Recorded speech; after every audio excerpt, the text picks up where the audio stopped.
Hiya, Hello. hiya, Sam. You alright? Yeah, good, thank you. Oh, it's nice to finally meet you. I had, Yeah, you too. Yeah. yeah, amongst strangers. Because I can hear, when I was listening to your EP, I can hear like American hardcore influences. Yeah, I mean, for me, the main influences for me really is sort of like Bad Religion, The Offspring, Pennywise, sort of stuff like that. But yeah, some other people have said, "Oh, I can hear this, and I can hear that." Pretty cool. So yeah. Yeah. So tell us about yourself, your band, how you came about, the history, the backstory, everything. So I used to be in Faintest Idea many years ago. Me and Danny sort of started a band together. I left band probably like 2012, something like that, maybe a little bit earlier. And then I didn't play in a punk band for a long time. I started another band called Paradigms about 2018, something like that. And that didn't really.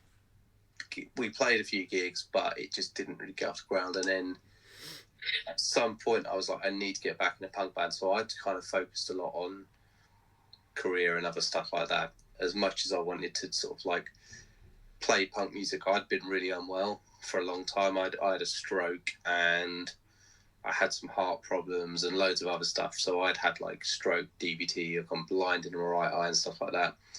And when I was touring with Faintest Idea, it just all got like, I just couldn't do it at the time. Do you know what I mean? I was way too unwell. So I didn't play music for a long time. And then I kind of just focused on other stuff and got back to it.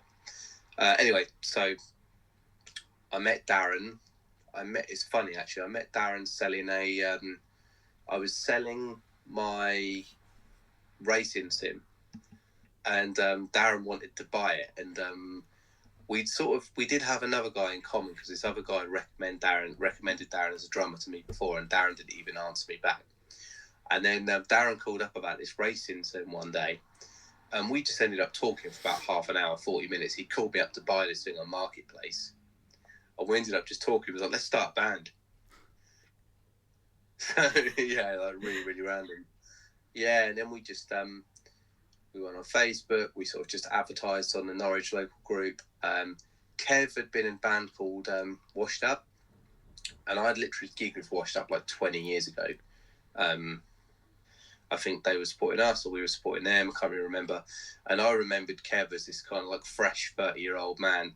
And I don't think Kev would mind me saying, but he's a slightly older gentleman, let's put it that way. And I saw him, I was like, oh my God, man, like I didn't realise it's literally been over 20 years since I've seen you. But yeah, Kev's been in loads of bands. And then Tony, he's our bass player. He's never played before. He's never been in a band before. He's actually like a gig photographer. So yeah, he does gig photography. So and he does like sort of videos and stuff like that. So he kind of knows quite a lot of people, but he's just never played in a band before. So yeah, that's kind of we put the advert out. We got those guys and started practicing basically. So yeah, Nice. yeah. Because the Norwich scene's quite rich with bands. It's got quite a rich punk history, hasn't it?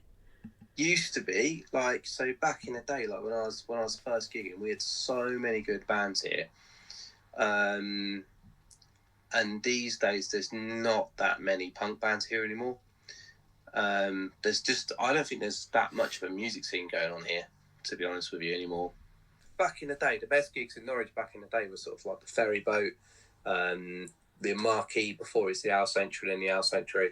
Um, yeah, and they were like fantastic gigs with an amazing scene. There was like Judder and the Jackrabbits, you had Fletch Cadillac, you had Visual Offence, um, Black, who were like a ska punk band, obviously Faintest Idea, just tons and tons of bands. There was so many, like 32 frames per second. There was like, it turned to Onslow, but basically there was just so many. Norwich was just full of punk bands. And then I don't really know what happened. Well, I guess we all got old, perhaps, or I think the scene just died. COVID and all the other crap, cost of living and everything. Just it's all dead. There's there's barely any venues anymore. It's just crazy what it's done to the scene, really. Yeah, COVID it really did do a number on a lot of people, didn't it? And a lot of venues Yeah, and yeah, it really did. yeah, but we are where we are. I suppose we've got a. This is something we said with this band. Like, one thing we really want to do is we want to try and like start putting some gigs on. We'd like to sort of like start getting a bit of a scene going again. But you've got I know Ricky Flag's still about, and I saw them the other week at Undercover Festival. I think I said before about my dyspraxia. I can just forget things in a minute. I think I said steamboat instead of ferry boat and things like that. So, Yeah. So ferry boat, yeah. steamboat. It's probably because I was steaming in the ferry boat. That's why I put those two That together. makes a lot more sense. Yeah, I knew. I thought that was what you meant, but I didn't want to ask just in case you're like. So yeah, Ricky Flag. Oh, what's his new band called? Oh, it's not new. They've been around for years. So it was Red Flag 77, and then I think they're still going, aren't they? Red Flag 77. Are they? I think they've done the odd gig. Oh, but it's a pirate band. Wouldn't mind. I've seen them, and it's just popped out of my head completely. But yeah, I think he's still around. I saw him last week at Undercover, but that's the only person I know from. Yeah. So, yeah. Yeah, I mean, a lot of people say to me, like, they talk about bands, and I think the trouble is now, because there has been so little going on, sometimes the people are like, is that band still going? Like, are they still? It's really hard to know. So this is kind of why we're going to try and get some gigs going and stuff like that, because we genuinely don't know who's about anymore.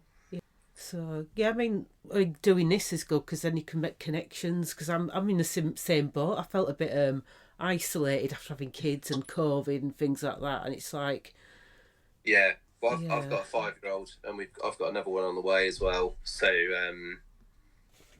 oh, nice. When you due? So it's November the 12th is the due date. Oh my God, any day. Yeah, it's quite soon, yeah. So, the future of Amongst Strangers, where obviously you can have your break when you have your baby. Yeah. But have you got anything planned, any gigs planned and things, and recordings?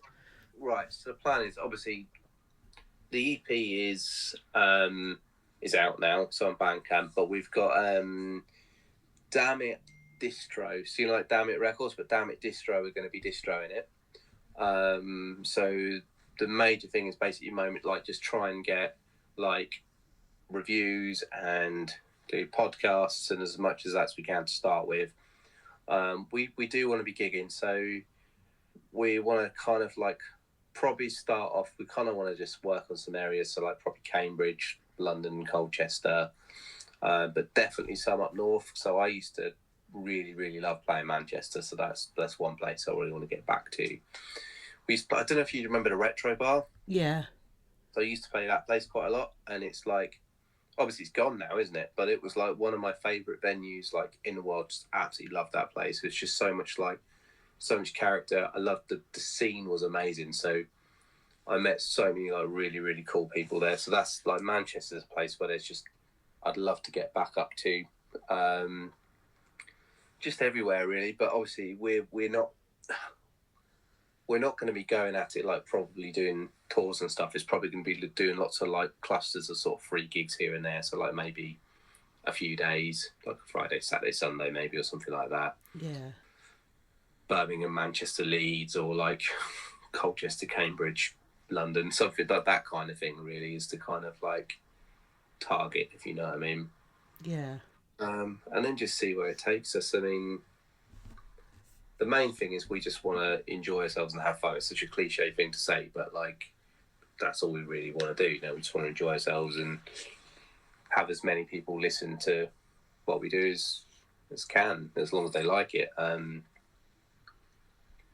think the thing is with this EP and what we're doing is sounds really bad, right? I don't care if people like it or not. Do you know Dave, Fungal Punk Dave? Yeah. So Dave is like one of these people. I've known him for like over 20 years, and Dave, his reviews, like they're always brutal but kind of honest to him. Like, he's one of these people, like, it could be really subjective, but I know the amount of people that have been like, oh, I just want them to like it, or I just want the reviewer to like it, and all this sort of stuff. And Dave reviewed our EP recently, and like, I was fully aware that it would probably be quite brutal. And it's the first time in my life I said, mate, I don't care if you don't like it. Fucking write that you don't like it. I don't care. Like, it's all good. You write as much as you want. I like really don't care. To be honest with you, I really like it. I love it. It's a bonus if anyone else likes it. But as long as I like it and we like it, we don't care. I think it's an age thing, you know. I've got to that point in my life where I'm just let them think what they want, let them like it, hate it. Okay, yes. You know, it's my weirdest thing, right, is that like every day I have like a sort of 30-minute drive into work, and I said to the guys, you know what, I want an EP that's long enough, but I'll like, so I can put it on in the car and just drive to work and enjoy it. And if I like it, based on like it's something that I would listen to, then I know that we've done something that we're happy with. Do you know what I mean? Yeah. And that's it. It sounds like a silly thing to say, but yeah. Have you ever done something that you weren't happy with, where you put it on in the car and you're like, I can hear something's wrong? Yeah. Yeah, like I remember. So when I was with one of the bands I was with, oh my god, my cat's clawing me. One of the bands I was with, we did this song. The song was all right, but the recording of it just wasn't. So there's one of the songs, right, I was supposed to say meaning, but when I sung it, because I was tired, I said sense of weaning and not the sense of meaning, right? And so basically, you know, when you've been recording and the producer or engineer says to you, oh, listen to it, make some notes, I'll go back and change anything if you want to, yeah? I remember saying to the guys, because I listened back and I noticed there was a chord in the wrong place and there was something else that just wasn't quite right. And I remember just being like, guys, we need to change this because it says like the sense of weaning, and there was something else that just sounded ridiculous. And my mate was just like, nah, it's punk, it'll be fine, just leave it. Every time I listened to this thing, like, I just wanted to curl up into a ball, and like it just made me cringe so much. Yeah, the sense of weaning was just too much for me.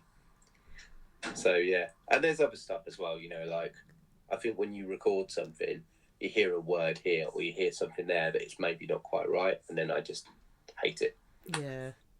Or you remember how tired you were when you were recording, or... Yeah, like, or if you had like a sore throat because you've been singing for like 3 days or something stupid like that, yeah. But yeah, so that's like with recordings and stuff like that. For me, it's always stuff like that where there's just something wrong in a recording, and I listen back and I'm just like, oh. There was one we put out where the beginning was like slightly out of time years ago with an old band, and I just couldn't listen to it. And then everybody else said, oh, it works, it's fine, and you're thinking, oh, but that's not how I rehearsed it. I think that's the thing as well, you know, like sometimes like no one else is going to notice, but because you do, it's really hard. Yeah. I think with me and words as well, as you've probably gathered, I can forget, and I've got into a habit as I went along as making the words up. And yeah, that's the thing, is that like sometimes you do it, you get on stage and you're like, can't remember the words, I'm just going to make it up, no one will know, and then you come down to recording it, you're like, oh, great. One of the other things, it never got put out, but when I was with Faintest Idea, we recorded this video, and it was so bad because it just looked like the worst sort of like dubbed thing in the world. I remember like we played it back, and I just looked like I was doing like overdubbing, you know, like on those really bad movies. Yeah. And it never went out. It was so bad. Yeah, so that put me off doing videos after that. So you're not going to do one for this one? We've already done one, actually. We have done one. It's not been finished yet. And we've sort of done it. So the video is a kind of a mix between just us sitting around the studio and stuff like that, and just at the studio. So we use Plug Studio in Norwich, so it's just us in the rehearsal room doing some bits and pieces. But yeah, I haven't seen it yet. It's not been finished yet, but we've done one. So Okay, cool. I was sitting here thinking, oh my god, did I miss something?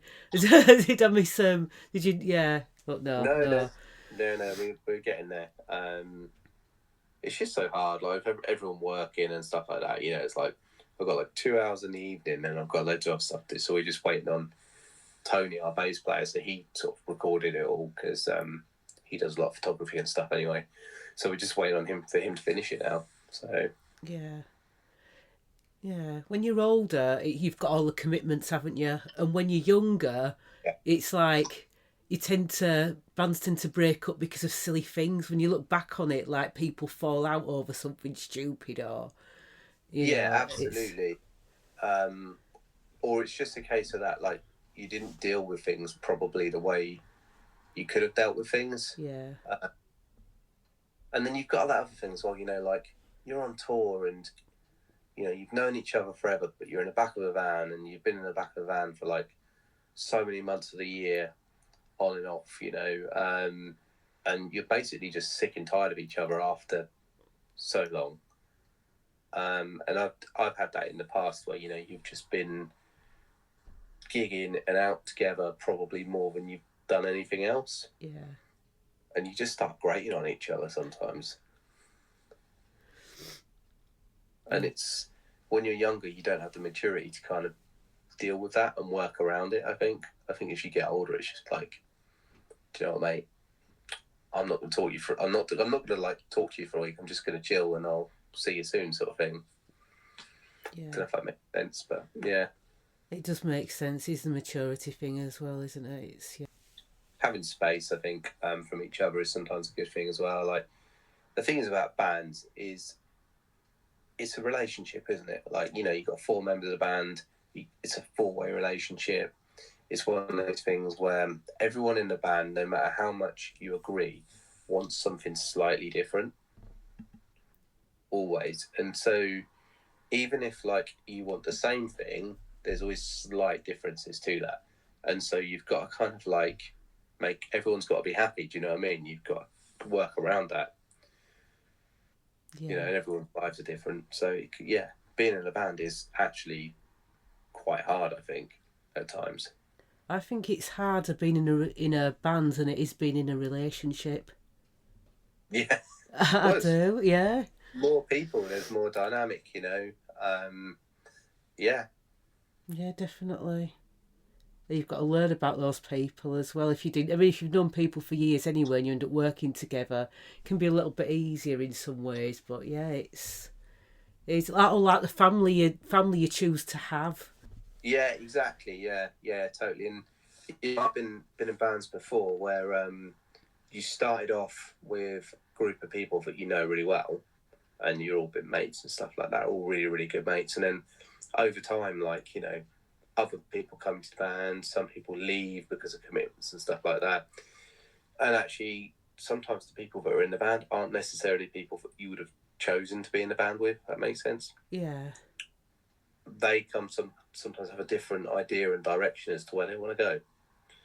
That's what I like about this band, really, is we all kind of know what we want to do and where we want to be. So, yeah. Which helps. It does help. Oh, it makes a huge difference. I know like when I was in Paradigms, it had so much potential, that band. It was a really, really good band, but it started off with a couple of guys and like we were all really, really on the same page. And then another guy kind of come into the band, and he was a great guy, like really, really good guy, but he just wanted to do so much more than we could. He was one of those people, he would be everywhere and anywhere. Yeah.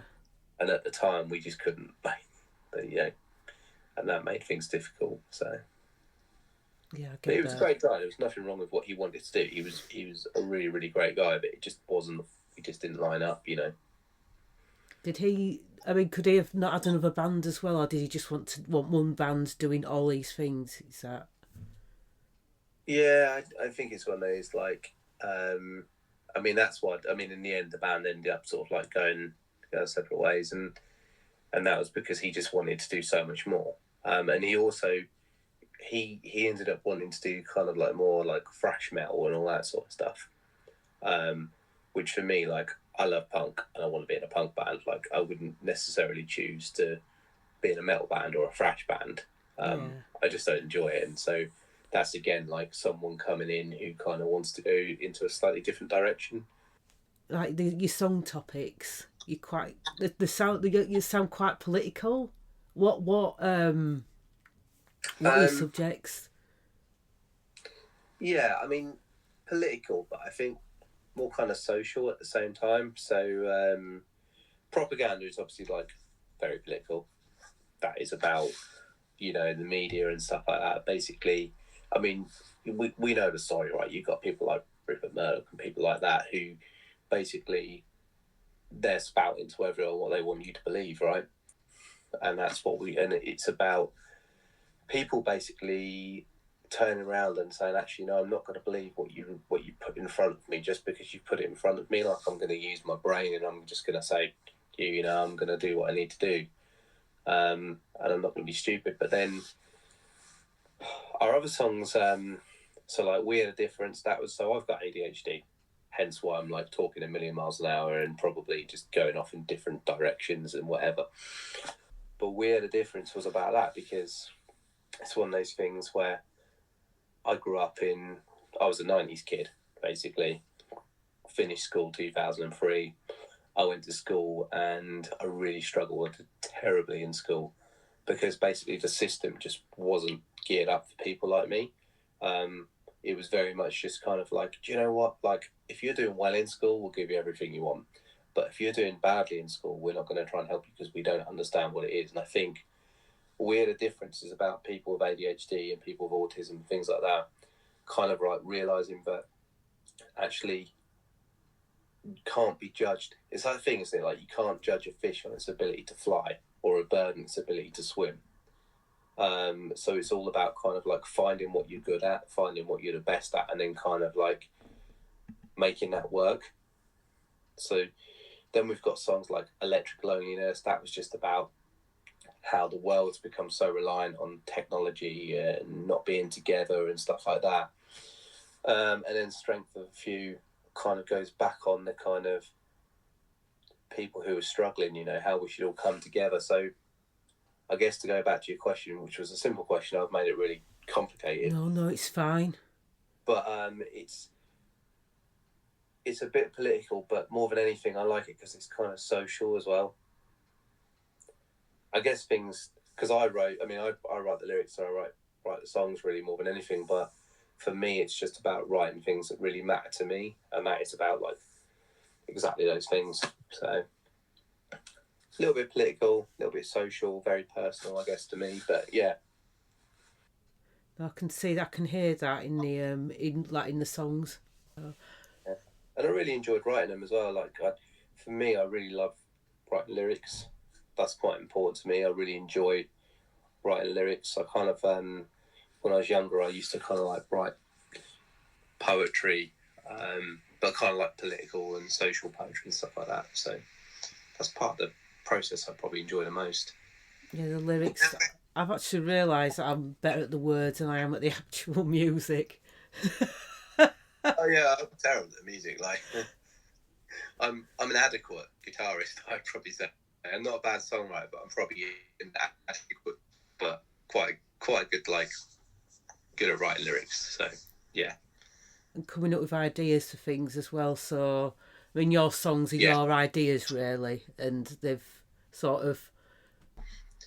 I don't know about you, Bill. I don't know how you write a song, but I never write a song with like, I'm gonna write a song about this. Like, for me, it's always like I pick up a guitar and then I just start saying stuff.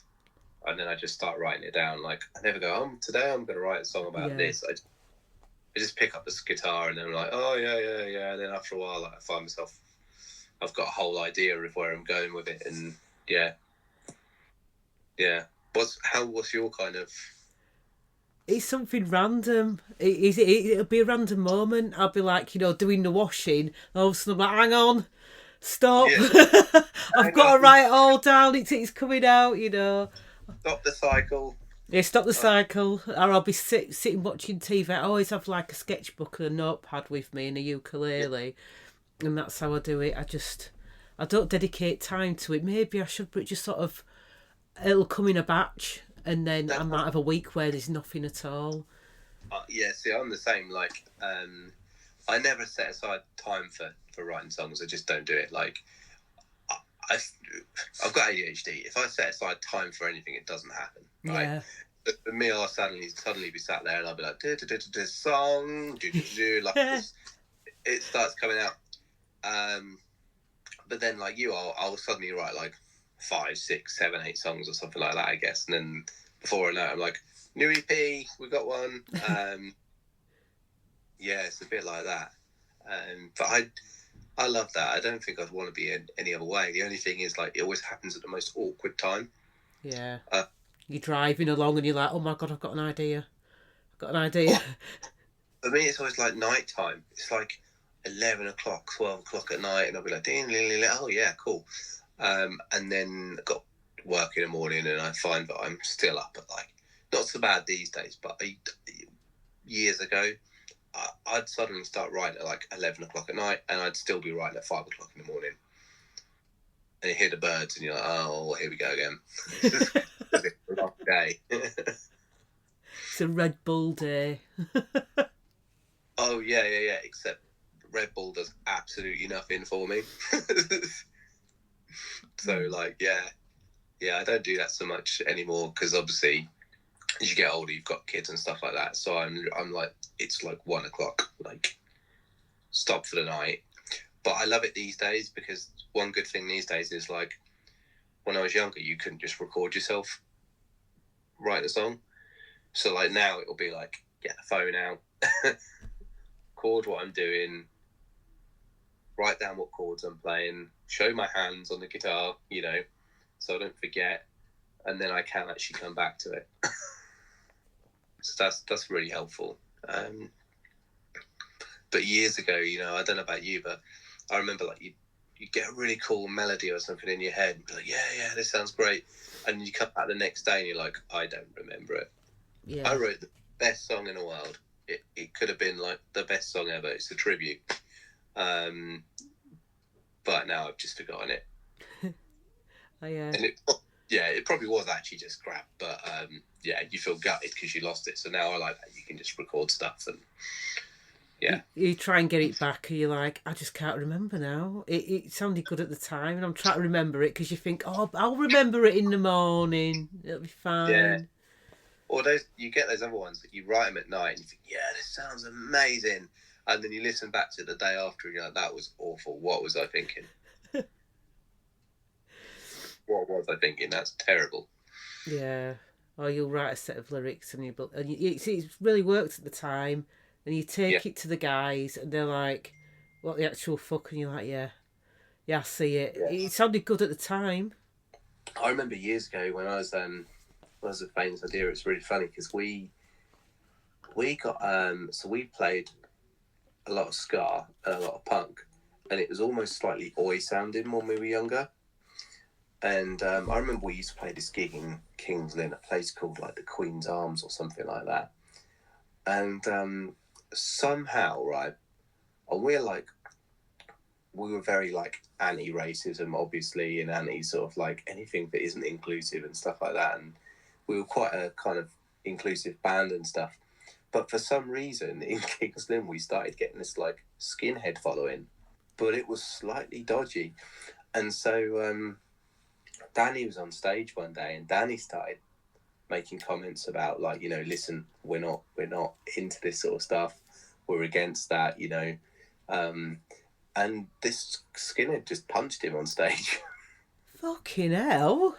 Yeah, just walked up and just punched him. And yeah, it was, so it was because I think maybe people there couldn't differentiate, but you know, ska and punk didn't always have to be so sort of, I don't know. They got the wrong end of the stick, and Danny pointed that out and got punched for it. Oh, God. Stage. Oh. Big gig, and then there was a punch up, and yeah, the good old King's Lynn gig days. It was a bit like that back in the day. So.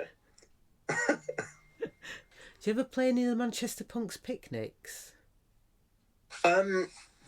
Yeah, we played one. Oh god, it was about 2009 or something like that, I think. Yeah. Oh, hang on, I've lost your face. Yeah, your Um, face is gone, but I can hear you. yeah, yeah, it was about 2009. I think that's what we played. It was at Manchester Rugby Club, and that was awesome. That was one that obviously the TNS guys put that on. Yeah, that was a really good weekend. I think like Moral Dilemma played it, the Grit played it, I think the Blockheads played it. Obviously Faintest Idea played it. Yeah, it was some really, really like awesome bands. Yeah. 'Cause I Yeah, remember, yeah, the retro bar I remember playing. Some of it's a bit of a blur now, and I can't decide whether it yeah, was because I was drinking or age yeah. or, as you said, neurodiversity. Because I mean, I got a diagnosis of being dyslexic and dyspraxic. This was years Same, yeah. ago, but I've always thought I'm a bit, like you're describing, like ADHD, and I've always thought that that's more aligned with me because at the time they weren't testing adults for ADHD, so I couldn't Yeah, get that test. I know you can do it now. You can do the right to choose, can't you? Is it right to that's choose? what I did. Yeah, that's what I did. So I was similar to you. Like I was diagnosed with like dyspraxia and dyslexia in school. I really don't think I'm dyslexic now. Like I think it's the ADHD, like just the way that I would struggle with like processing and understanding information because I can write. Do you know what I mean? My grammar's awful, but I think that was more of an ADHD thing. And anyway, yeah, like yeah, I just think that a lot of us were just wrongly diagnosed. I mean, I'm dyspraxic as well, but I think so many of us were just like wrongly diagnosed or just weren't given the support that we should have been given. I mean, I left. So when I left school with nothing, absolutely nothing. I was awful in school. And then when I joined, when I got into like the organisation that I'm in now, it's a healthcare organisation. They put me through 2 degrees. So this is once I knew I had ADHD. I had got a mental health degree, and then I became an occupational therapist in mental health. So it was like as soon as I knew it was ADHD, I was able to actually do stuff. But because before that, I just didn't have the support, and they said it was just dyslexia. I really struggled, but do you know what I mean? It was just suddenly it was like, okay, cool, like I can do this now. Yeah, and it's just, I think it's a weird one because I think when you've got ADHD, I mean, I don't know about you, but like someone says a word to me and then 50 other things pop up in my head. Yeah. It's a bit like, but like, you click a window and all the pop-ups open. Yeah. And some of those pop-ups are on dial up. So yeah. Well, do you know what's interesting? You should say that about that original diagnosis because they wouldn't test me because I'm going through the autism diagnosis with my youngest, so I want to get him through that first, and then I'm going to go back to myself because I think, like you, I've probably been misdiagnosed because there's definitely something else going on, and it's good when you know because then you know what you're dealing with and you know how to manage yourself better.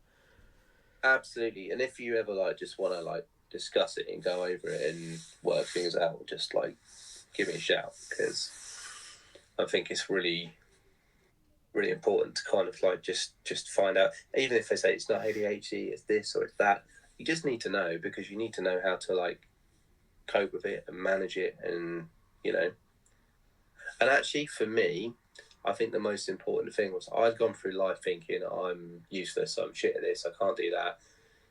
Obviously sometimes like I'm worthless or whatever. I think the thing was like once I got my ADHD diagnosis, everything slotted into place, and because I understood myself, I no longer felt like I can't do this or I can't do that or I'm worthless. Do you know what I mean? It was very much just like, hang on, no, you're like this because of this, and that's okay. And because you're like this, you can do this, and that will help. So for me, just kind of like knowing that about myself made like a massive, massive difference. What was it like going through the right to choose pathway? Was it quite long? Was it? No, for me it was quick. But in all fairness, the reason it was quick is because when I did it, it wasn't as popular as it is now. Um, but it was pretty good, to be fair. Like, I filled out the form. So they give you like a questionnaire, which is like, how many times do you start a job and not finish it, and all that sort of stuff. And I was like, yeah, okay, all the time. They do that, and then I sent it off, and my GP sent me the exact same form. I was like, can you do it again? Because we want to make sure that you've got our form. And I was like, it's the same form. Anyway, did that, blah, blah, blah. Right to choose got back. I spoke with a consultant. He was just like, yeah, mate. He's like, you've definitely got ADHD. I've got like mixed ADHD, basically. He's like, yeah, you got ADHD, blah, blah, blah. You now have to go on, it's like a 6-month wait for titration to go on medication.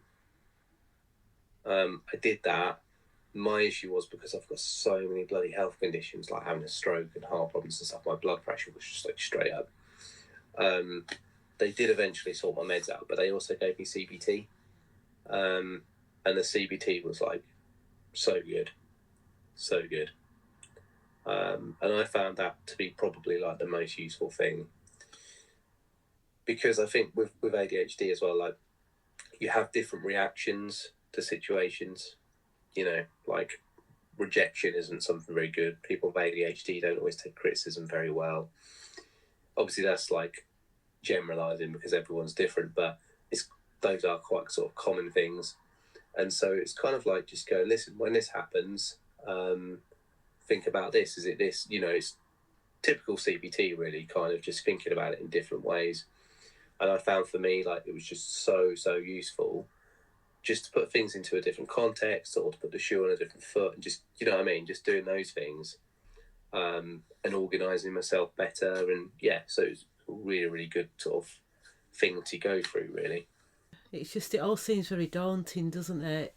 Even if you need to have it done, it's like it's nice to talk to somebody who's done the right to choose, and so you know what you're going to be faced with.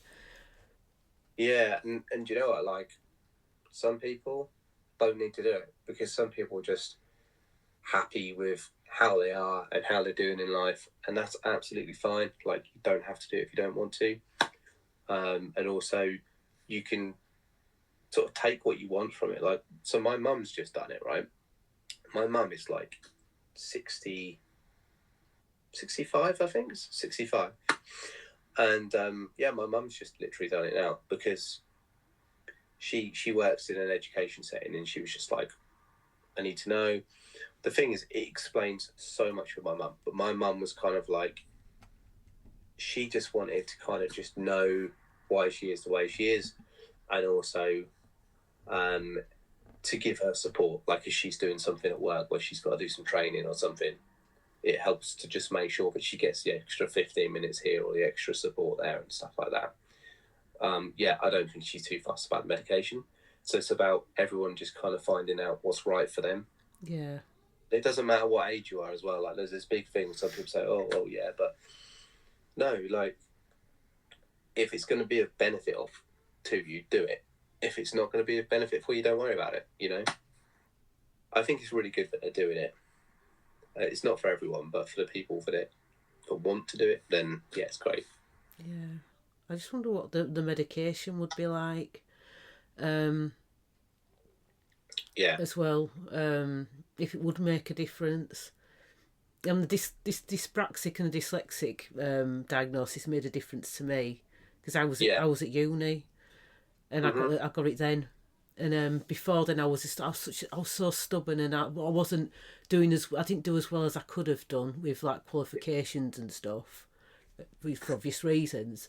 But when I got that, it was like I suddenly got extra time, and I got learning support, and I just wish I'd have had that a lot sooner.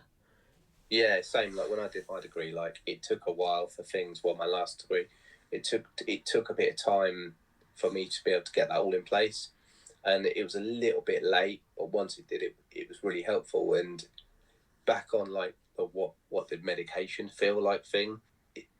I'll give you an example. Like, I hate putting the shopping away, right? Like when my wife brings the shopping home, brings it into the kitchen, my whole like mind and body just go like, oh my god, this feels like awful because everything's got to go different places. I had my medication one day, right? And like the shopping bag went down on the floor. That's normally the bit where I just go, oh god, like I hate this bit. So it's always my job to put it away. And it's fine. But like literally, I took my medication, right, and it was like my brain just went like ding ding ding, and I was just like, right, everything just like literally sorted it so quickly, and it was just everything was like where it should be, and I was like, wow.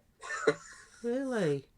Yeah, it was crazy. Like, and I was like, yeah, this is helpful. Oh, it's nice to have that chat actually. Me and I don't know if you've heard of Slalom D and Fiona Duncan, if you've listened to that interview, but she was talking about being diagnosed as ADHD Yeah. when she was it late 40s, early 50s, Right. and the Yeah. difference that it's made to her and what it was like for her growing up as well. And she sounds similar to us actually, like, you know, Yeah. her experiences. Yeah. And like I say, you know, I think when we were younger, like, you just made to feel bad about yourself. Yeah, you were. If you couldn't do anything, I actually think there was times when I was expected to answer things straight away, and because I needed like that bit of time to think about things, it was like, oh no, you can't do it, and it was like, I can do it. You're just not giving me the chance to like answer properly, and then you'd feel bad about yourself, and it was. But yeah, absolutely. I remember this one moment, right? It kind of like haunts me and sticks with me. And you're going to think this is the stupidest thing in the world, right? But I was doing PE as a kid, right? And we'd run around this track and they'd do like the pacing thing. So you had to kind of like, you'd run with the person and then you dip out and the next person would run with them to try and help them get like the best time. Now, my head just didn't process what they wanted me to do. Like, just wasn't, I didn't quite understand. It's like, I just didn't see what they wanted me to do. I didn't understand it. And it was just, it was definitely like the ADHD. I know that now. But I ran around this track and I should have stopped and moved out, but I didn't. I kept on going. And this teacher, she started shouting at me like, you're useless, you're that, and you're shit. And basically, like, literally saying this stuff. And like, she was like, you've ruined this person's time for sports day. And I like was like absolutely God mortified. Like even now thinking about it, it's just like, God, it feels awful. And I think back now, and I was like, if this person had any idea of how to work with anyone, it would have been explained properly. Do you know what I mean? Or she would have been nicer, or she wouldn't have made me feel I couldn't do anything. And I remember just like the feeling of kind of like worthlessness and being awful, but this kind of woman, kind of the way she made me feel. And I always just would stop and think about it, almost have like kind of like flashbacks of this time, but I felt awful. Do you know what I mean? For years and years and years. And when I got the diagnosis, it was almost like, no, it wasn't you. That was her bad. That was her being shit. It wasn't you being shit. That was her being shit.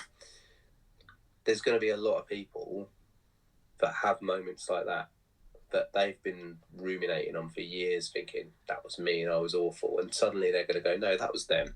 Yeah. I totally hear that because I the same. I'd have similar situations happen to me, and I'd take it on myself, and then I'd think about it, and I'd think about it. It'd pop up at strange times. You'd be thinking about that situation, and when you get that diagnosis, or you start to understand better, it's like, it wasn't me, was it? I just needed something explained to me a bit better. I needed a bit of time. I needed, somebody to understand that I couldn't quite grasp the instructions you were giving me. Yeah, precisely. And I just think, like, for me, it's so important. And, like, getting back to the band as well, that's exactly why when I wrote We're the Difference, like, it's why I wrote it, because it was kind of about, like, exactly that. I was thinking about that situation at the time, thinking how, like, we all have our strengths, right? We're all good at something. We're all like going to be amazing at something, and we're going to be shit at other things, But it's about using our strengths to do something really great.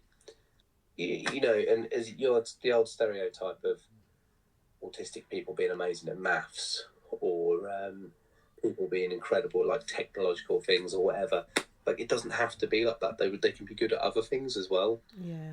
You know, but it's about everyone recognizing that everyone has what they're good at. But that's what the diagnosis, I think, is really good for, because it helps you understand what, you know, why you are the way you are, but also like to make the most of it. Oh, definitely. And to not let it get to you either. Because I think as well with like the whole, there's a lot more out there about like ADHD and dyspraxia. Maybe not dyspraxia as much, but it's getting there. I think there's a lot more awareness than there was, and it's really helps people like myself. And I'm a lot more open about it than I was, because I used to, when I first, because I got a diagnosis of dyslexia and dyspraxia in 2000 and it's been 2009, 2010, and I was frightened of talking about it. I wasn't as open about it because I had this fear of being judged, and now I'm a bit like, I don't really care. That could be without being rude, how old are you? Oh no, I'm 45. Well, okay, yeah, okay. I didn't think you were that old, but you're younger than that. Oh, thanks, Sam. I didn't think you were that old. I didn't think you were that old. I thought you were the same age as me. I'm like 37. I thought you might be a bit younger, actually, to be fair. But I know, like, growing up, people who had ADHD were like the naughty kids. Yeah. Do you know what I mean? Or like, there was a lot of stigma with it. Oh, definitely. And we just didn't we didn't want to. I think for me, I didn't want to think that I had ADHD when I first found out, because I was like, you know, I'm going to be stigmatized, you know? Yeah. But it's not like that now. I mean, so many people are just like, yeah, do you know what? Whatevs. Which is how it should be, really. Yeah, absolutely. It definitely is how it should be, and I think this is why it's affecting the education system so much at the moment. There's a lot more people getting wiser to it, and they're standing up and going, hang on a moment, my child's not getting what they need, and other things. And the thing is, so my little boy, right, I'm absolutely convinced he's got ADHD. He's so much like me. But I think, do you know what, I don't worry about him, because the system's a lot better now, and also, like, I'm going to make sure he gets what he needs. But I think now, because of the way things are, there's better training, people know what they're doing a bit more. I think actually, like, it doesn't have to be something that holds you back anymore. Yeah. I agree. It's just a different way of being, and that means that people have to do things slightly differently, but it doesn't mean that end destination isn't achievable. It's just a different way to it. It's just a shame that these things didn't come into play sooner. But then, if you look in the history of it, the history of like additional needs and the studies are all done in like the 60s. I think the Warnock report came out in 1978, didn't it? I don't know if you've heard. I have no idea, but I know, like, it's when I did my study, and like, obviously I studied mental health and stuff like that, and most of those big kind of studies were like, 60s, 70s, some like 20s, or some of the, like, you know, the most famous ones. But I find with some of like the big ones, that was usually because ethically they wouldn't allow you to do some of these experiments these days. Do you know what I mean? Like, they were done back then because people pushed boundaries probably that shouldn't have been pushed, if you know what I mean. Yeah. Some really good research and interesting things came out of that. Which is why some of that, like, flagship, say, kind of like, I don't know what to say, I think don't know if flagship's the right word, but those big experiments that we remember, that's why some of them are so far, like, long ago, if that makes sense. Yeah, I'm gonna go back to the band for it. Is that all right? It's fine. Yeah. No, but it's really good though, because you get like a background as to some of the things you're singing about and what you're passionate about. And you know, with what we do in punk, you know, we are quite issue orientated. You know, we're activists, really. I mean, some people are more more out there, and I'm trying to find them. I want to say activating. But some people are like, you know, like, are more out there than others. Do you know what I mean? Like, you'll get like the hunt sabs who were out there sabotaging like hunts and people out doing the protests and, you know, and even going out and like making music and getting those thoughts and ideas out there. It's still a form of protest. So it really is important, you know. Yeah, it's massively important, and it's, you know, it's kind of if no one says it, no one believes it, right? Yeah. If no one says it, no one learns it. No one says it, no one believes it. And so it's a case of like, you know, you go out there, you try and instill passion in people. You kind of go at things passionately. You talk about what's important to you, and then hopefully maybe someone will pick up on it and say, yeah, that's cool. And it only takes one person. You can be in a room with 30, 40, 50, 60 people, and actually only one of them might go and do something and change a whole lot of other stuff. Do you know what I mean? Yeah. That one person can go to another room full of 60 people. Maybe those 60 people will actually listen to that one person, but maybe only one of those people listen to you. So... yeah, I mean, like some of the bands that we've listened to similar bands growing up, you know, like Conflict and, you know, the anarcho-punk scene for me, you know, had that influence, you know, you'd end up researching things because they sang about things and, you know, brought up issues that I wouldn't have thought about if I hadn't have, you know, gone to a squat somewhere and seen a band play and... Oh, yeah, totally. I mean, for me, Inner Terrestrials. Oh, God, yeah. My favourite all-time bands. I love... So, Jay, I mean, his voice to me is yeah, just, it's like butter. Absolutely love his voice. I love what he sings about. I love what he means. You've got King Blues back in the day, you know, a band that really, really hit some massive topics.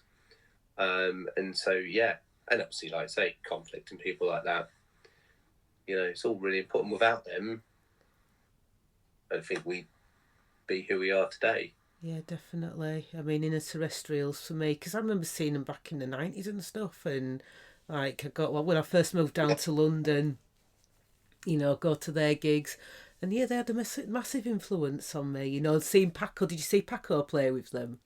Yeah, totally. I mean, we played with them like many times back in the day, supporting them and with Paco, and yeah, absolutely, just yeah, they were one of my favourite bands of all time, the Terrestrials, and so underrated, but rated by the right people, I think. Yeah, that makes sense. I think it was bands like that and people in the punk scene that made me into the person I am today in a way that I think and believe. And I love that because I wouldn't want to be any other way. So I went to a school, rural Norfolk, you know, a lot of Air Force kids there and stuff like that, a lot of farmers there, and it was very, very narrow-minded. And I genuinely probably was one of about 10 kids that I knew of that thought the way that we think. You know, yeah. A lot of that was down to just like the bands I listened to, the music, but mostly once I started like gigging and touring, the people I was with, I go to, like you say, squat gigs and stuff like that, or, you know, listen to the Inner Terrestrials or play with people or be around people. And it changed my life, yeah, because I'm so glad I didn't end up like those other kids I went to school with. Yeah, it's especially the world we're in now, right? The way things are, the way politics are and stuff like that at the moment, it's really a really, really, really scary time. But to think that there's bands who are passing the right message across and stuff like that, trying to keep the world balanced in a world where it's really unbalanced at the moment. Yeah, I think that's really important. It's the worst time of my lifetime. Yeah, I totally agree. I really think it's bad. I'm trying to think if it's worse than the 80s. I don't know.